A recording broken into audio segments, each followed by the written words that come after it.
Mm. Hmm? Ang tamis, ang sarap, lasang bawang. Anong lulutuin? Tsereng, tsereng, tsereng. Ano ba yan? Umiiyak ako sa ano? Sa sibuyas. Ay! Ay! Ay! Ay!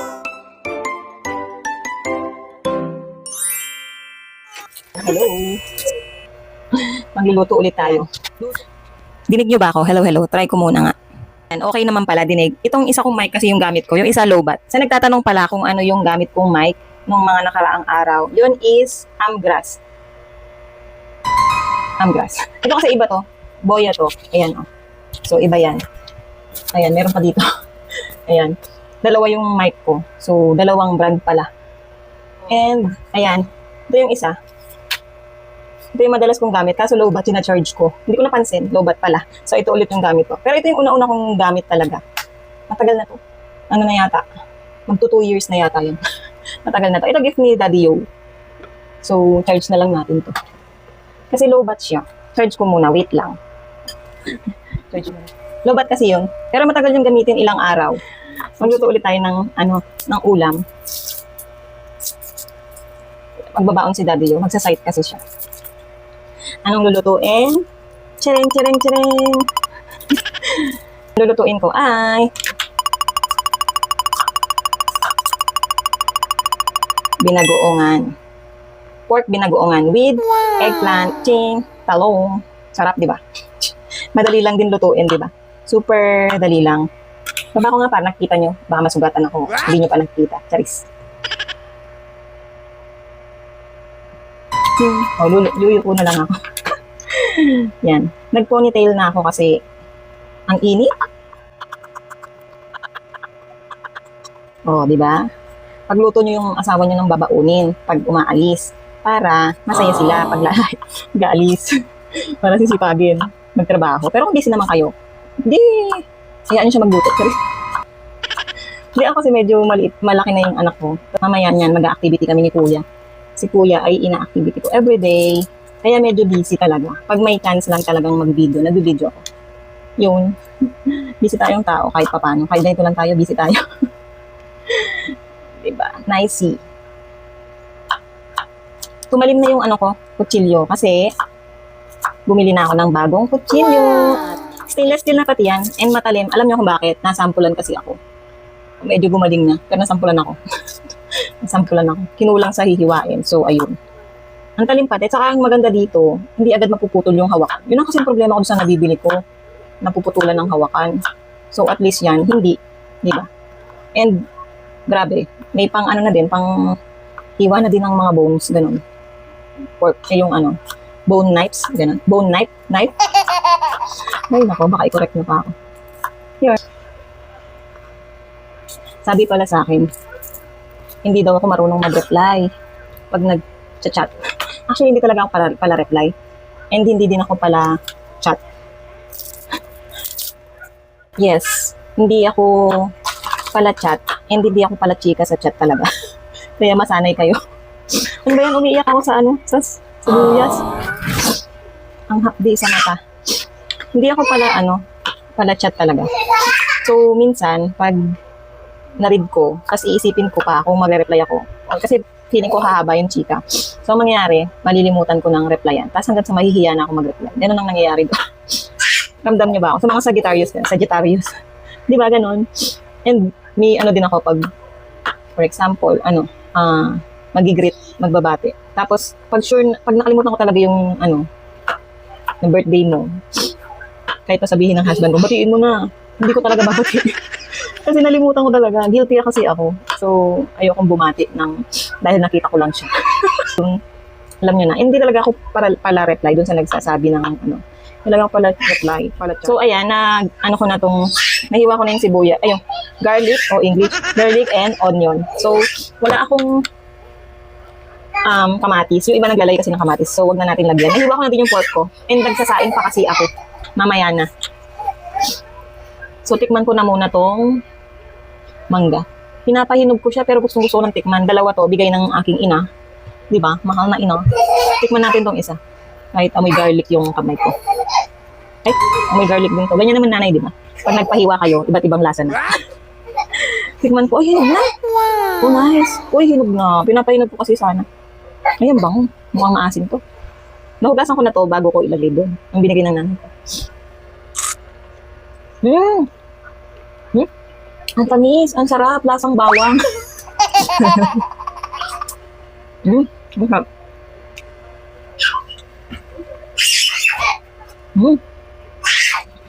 Sarap. Ganito yung masarap na pagkahinog, yung medyo maniba-niba lang pa.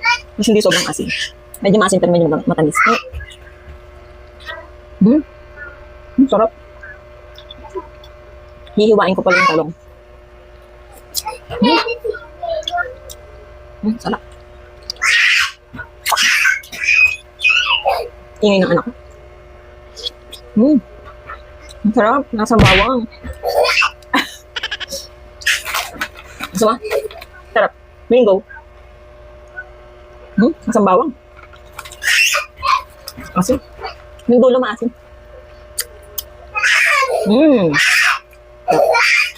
So, maghiwa naman ako ng talong. Ang gaganda ng nabili ni Davio. Pinabili ko siya kanina. Sabi ko, tingnan. Para maganda. Nakalimutan ko magpabili ng egg. Wala na kaming itlog. Namaya ko nahugasan pag nakahiwa na. Ang sarap ng ano? Mango. Mango. Dito ko na, tinabi ko lang ng konti yung grabe. Ang ganda nga. May sira, oh. Sayang. Ito yung nakakain sa talong, eh. May may bulok na, may uod, ganun. May uod. Iniinin na yung sinain ko sa tamang-tama. Sakto lang pag magluluto na ako. May buti doon lang sa bar. Aray ko. Oh, muntik na ako. Ingat talaga sa pag, ng kutsilyo.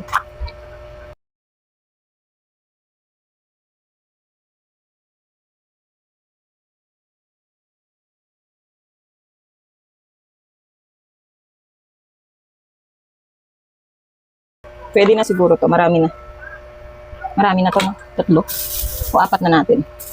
Kasi gusto ko ng masarap kasi yung talong tas pinirito tapos sasawsaw mo lang sa sa toyo tas kalamansi, di ba? Ito para makapag-start na ako. Ayan, luto na tong sinaing ko.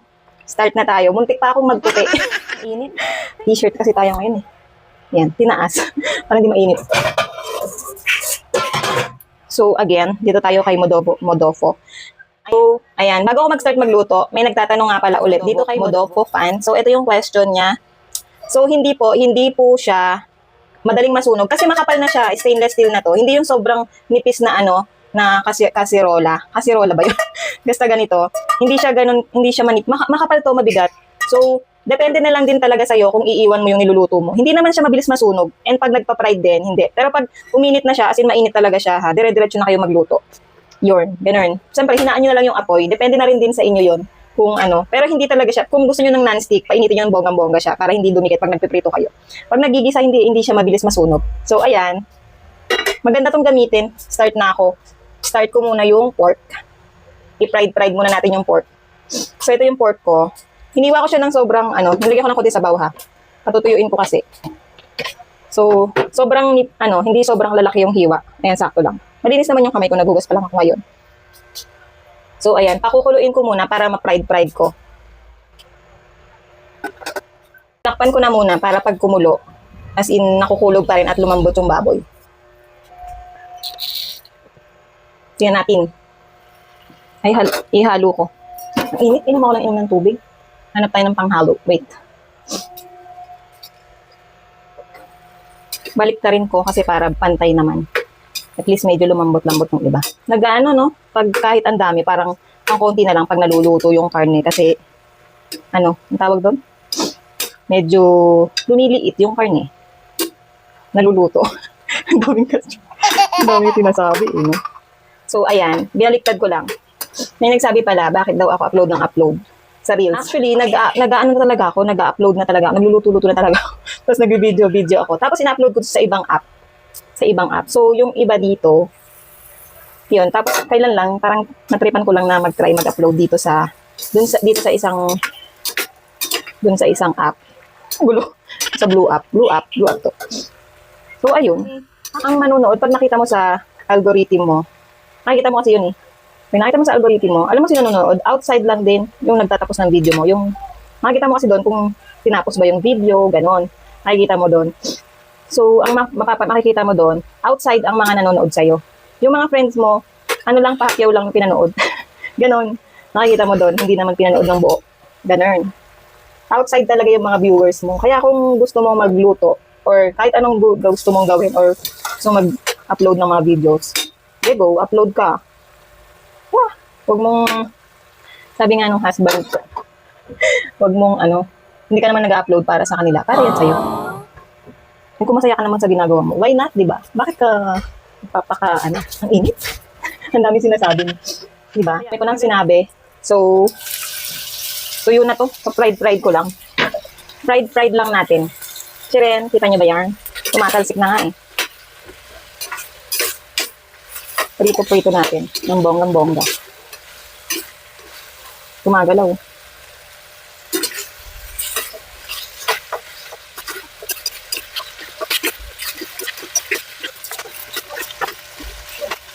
Medyo nagba-brown na. Dapat talaga inuna ko na yung talong. Nakalimutan kong iunang iprito. Brown na siya, oh. Kita nyo ba yun? Ang talsik lang, ang init. Mainit masyado. Ay! Set aside muna natin tong baboy. Magpiprito ako ng talong. Mabilis lang naman yun. Gutom na ako. So, talong na muna. Grabe yung pawis ko, oh. Grabe siya. Sarap kasi pag may talong, no? Pag binagoongan. Init. Pawis ako.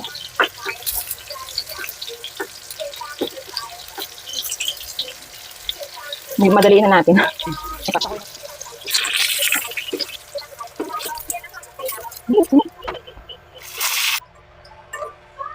So, tapos ko na yung talong.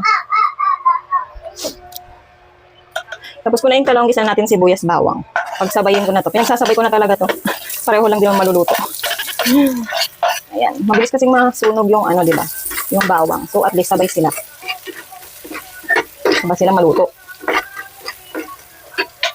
Then, next ay yung wala akong kamatis. Nakagisa naman na yung lalagay kong bagoong. Kaya hindi na ako magkakamatis. Pwede na siguro. Pwede na yun. Huwag na kayong mag-react. Ay, naku. Ang init. Walang kutsara. Lagyan ko na ng bagoong. Ito yung bagoong na ilalagay ko. Matamis to. Kaya ayoko nga din sa mangga ay matamis. Hindi rin ako maglalagay ng sili. Kasi wala akong sili. Pwede na yun. Luto-lutuin pa natin ng konti para mas masarap. Pwede na yan. Tapos lagyan natin ng bagoong. Lagay ko na itong bagoong na to lahat. Sabaw na lang yung iba eh. Tinira ko talaga yan. Pag sabi ko pag binagoongan. O yung baboy. Lagay na natin itong baboy.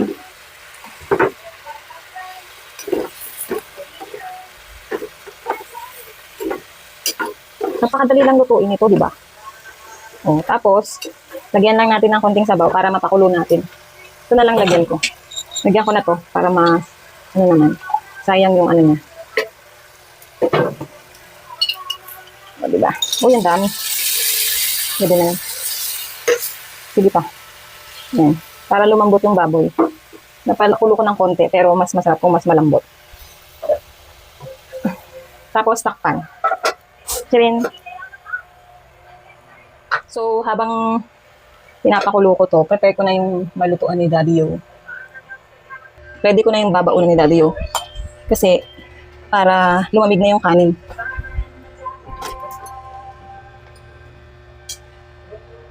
Para lumamig na. Kasi mainit bagong saing. Sisingawin ko. Tapos antayin ko na lang yung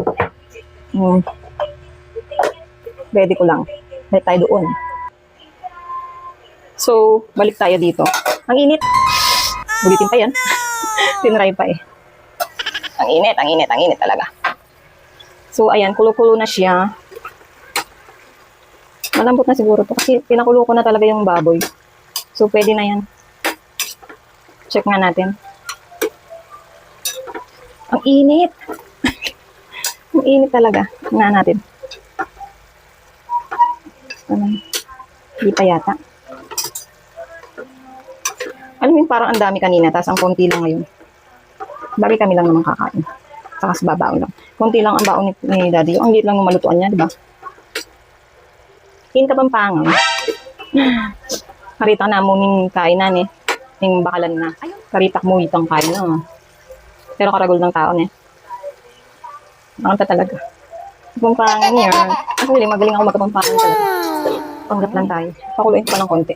Balikan ko kayo after 10 years. Ching!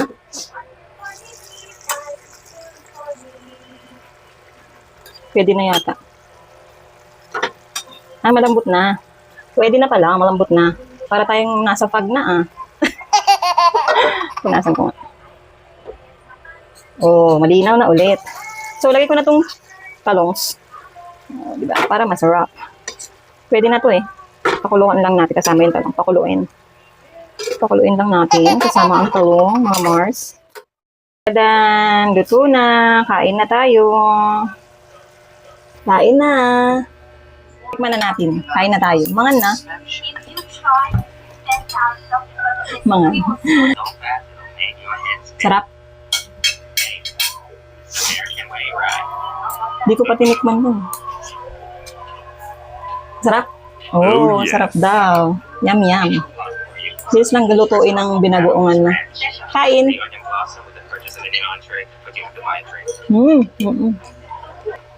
Ang tamis nung ano, no?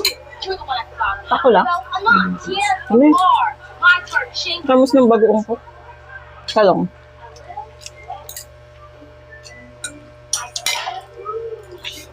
Kain. Yummy. Mm. Okay.